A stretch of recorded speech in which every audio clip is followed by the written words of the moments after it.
வணக்கம் செய்து சிறப்பிப்பார்கள். காவல்துறை கூட்ட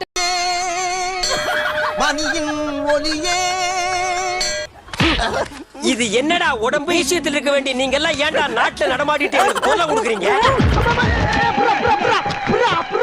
புல்லுக்கட்டே தூக்க முடியாத ஆளுக்கு புல்லட் எதுக்கு? என்ன லுக்கூர்ற? நல்ல டாக்டரா போய் பார்க்க பாரு, ரொம்ப வீக்கா இருக்க. முதலமைச்சர் எழுதிய நாடாளுமன்ற தேர்தல் இதெல்லாம் நம்புற மாதிரியாங்க இருக்குது.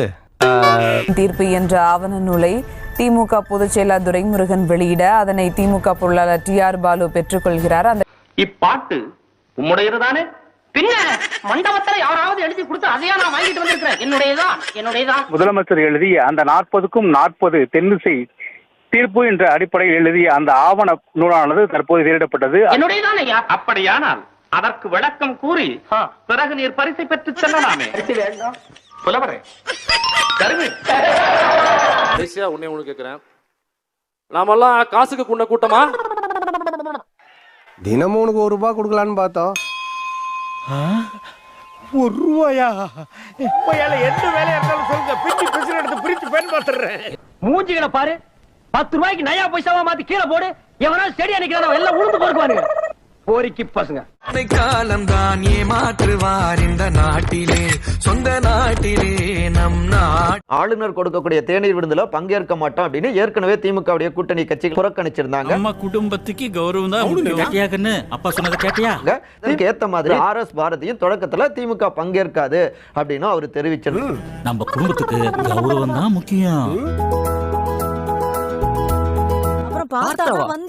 அவன் வரமாட்டானே, அவன் மானஸ்தனாச்சே. மானஸ்தனா? சிச்சி, அப்படிலாம் ஒண்ணும் இல்ல, நீ தப்பா நினைச்சிட்ட.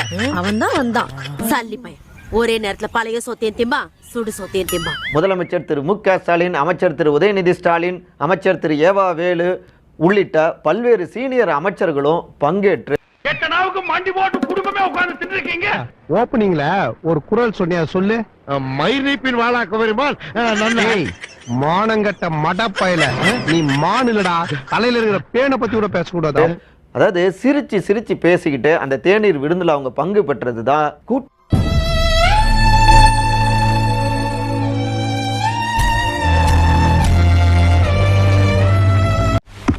ஐயோ, நம்ம மைண்ட் அங்க போகுது. விலை மாதிரி வீட்டுல இருந்தாமா 3 பெண்கள்கிட்ட போயிட்டு பணத்தை தட்டி பறிச்சுட்டு வரல கருணாநிதி. ஆனா அவன் அவ்வளவு காரி துப்பியோ வைக்கவே இல்லாம சிரிச்சுன்றீரல. வீடு வச்சா உனக்குதான் சூடு சொன்னே இல்லையா? இன்னும் கேவலமா இவங்க நடந்துன்றது. காசு கொடுத்து உள்ள போயிட்டு வெளியில வந்து காசை புடிங்கினது கருணாநிதி.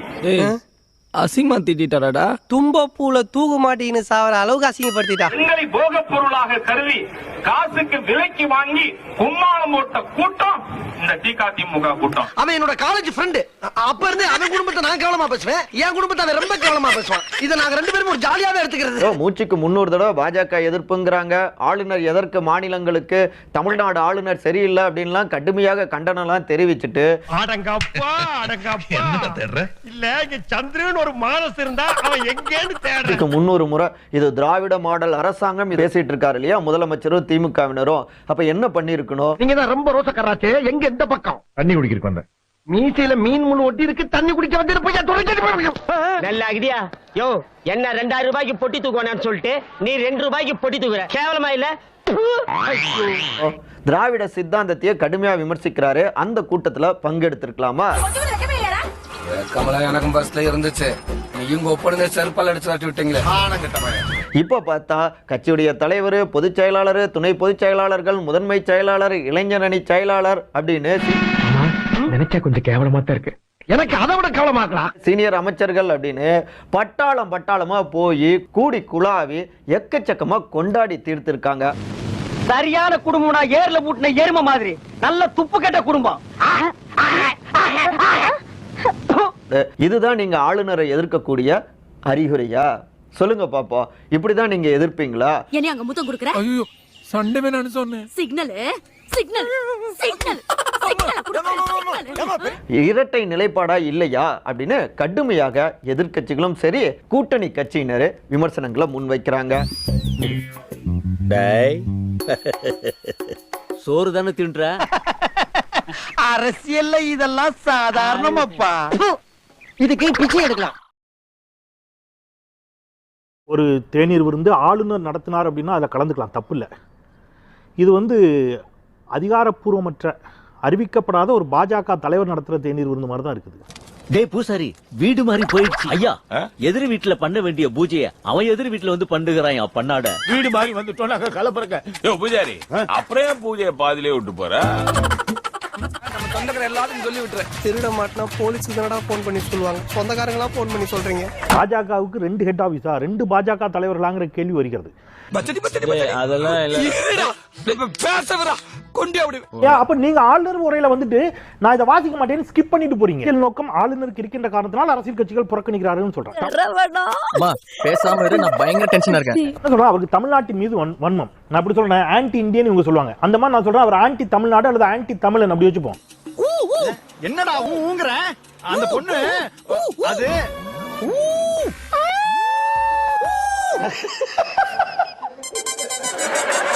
உங்களுடைய பதவி காலமே இப்ப முடிஞ்சு போச்சு. பதவி நீட்டிப்புன்னு ஒரு அபிஷியலா வந்திருக்குதா? யார் சொன்னா பதவி நீட்டிக்கப்பட்டிருக்குன்னு? பதவி நீட்டிக்கப்பட்டுருச்சா? பதவி நீட்டிப்பு ஒன்று கொடுக்கப்படாத பொழுது நீங்க அங்க எப்படி உட்கார்ந்து இருக்கிறீங்க? காட்டு கண்ணத்தை. உங்களுடைய பதவி காலம் முடிந்து விட்டது. பதவி நீட்டிக்கப்பட்ட அதிகாரப்பூர்வ அறிவிப்பு வராத நாட்களில் தமிழ்நாட்டுடைய மக்களின் வரிப்பணத்தை பெற்றுக்கொண்டு மக்களுடைய வாழ்வாதார ஜீவாதார பிரச்சனைகள் தொடர்பான எந்த மசோதாக்களும் அவருக்கு ஒப்புதல் கொடுக்க மறுப்பார்னா அவர் கொடுக்கிற டீ பாட்டில் இன்று வரை பெரிய மாவீரனே, அதெல்லாம் கிடையாது, மாமிச மலையே செதுக்கிட்டேனே. இப்படி ஒரு பிறவி கலைஞன குலப்படம் பார்த்தேனே. I'm sorry. Days later. டேய் பூசாரி, அந்த வீட்ல என்ன யாகம் பண்ணியோ அதை விட பெரிய யாகமா இந்த வீட்ல பண்ற. அதுக்கு வேற மாதிரி யாகம் ஒண்ணு இருக்கு. நீர் விருந்த இந்த அரசு புறக்கணிக்க வேண்டும், புறக்கணித்திருக்க வேண்டும். ஒரு கட்சியினுடைய எல்லா தனிப்பட்ட முடிவுகளையும் ஒரு அரசால் செயல்படுத்தி விட முடியாது. அரசு வேறு.